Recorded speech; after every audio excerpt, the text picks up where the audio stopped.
the joys of pastoring a church is learning how we're all passionate about different aspects of church, different aspects of Jesus, the Bible, and living out our faith.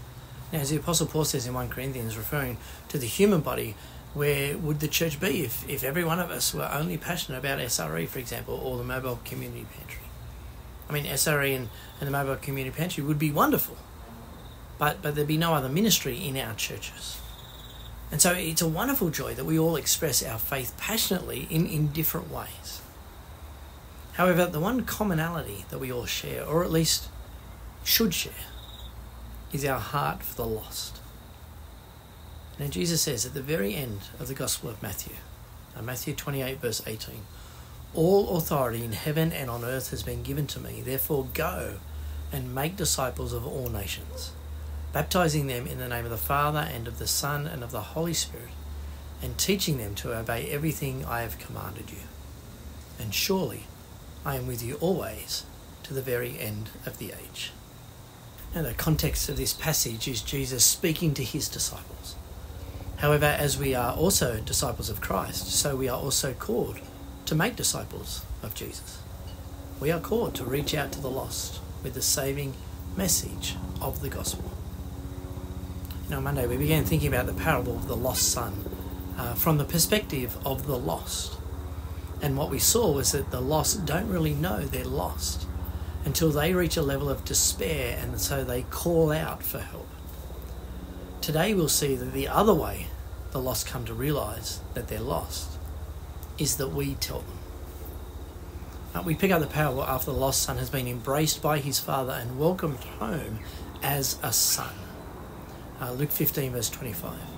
Meanwhile, the older son was in the field. When he came near the house, he heard music and dancing.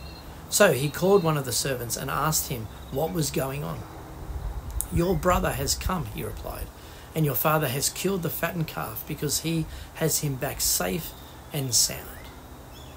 The older brother became angry and refused to go in, so his father went out and pleaded with him.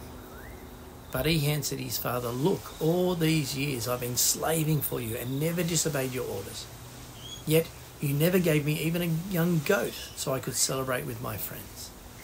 But when this son of yours, who has squandered your property with prostitutes, come home, you kill the fattened calf for him." Now, I don't imagine that any of us becomes angry or indignant when a person comes to faith.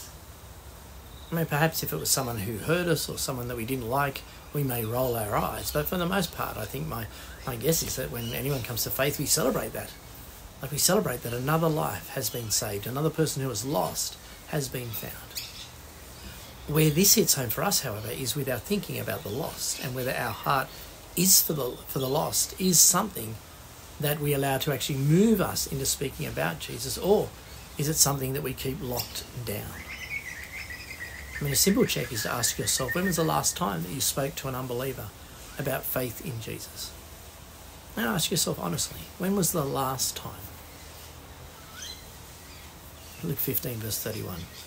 "My son," the father said, "you are always with me, and everything I have is yours. But we had to celebrate and be glad, because this brother of yours was dead and is alive again. He was lost and is found."